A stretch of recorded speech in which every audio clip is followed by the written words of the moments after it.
Penny handed me her phone and she said, you need to read this. And it was an article that someone had sent her. The heading was, Are you in tune with your life season?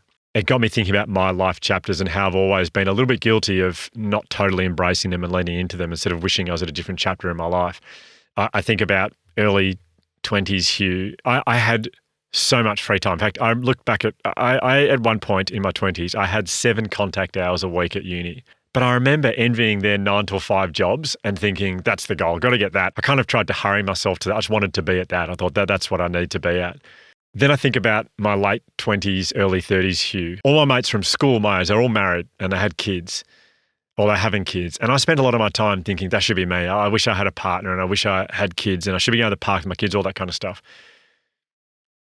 I now have 3 kids and a bloody terrific wife.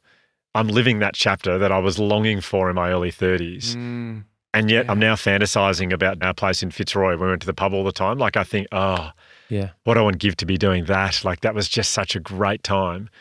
This season in my life right now, this chapter, it's very heavily geared towards caregiving. And Elsie tells me honestly 10 times a day that she loves me at the moment. She can't stop saying, we'll be having dinner.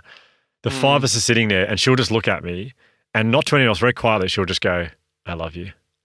She's 2. Oh. That is amazing. But there'll be a time in 5 years' time or 10 years' time where she doesn't say that. Maybe I'll be struggling to get a word out of her. Maybe she's too cool for me. And I'll be sitting there going, I just wish that time, I miss that time when she would sit on my lap and she'd say, I love you.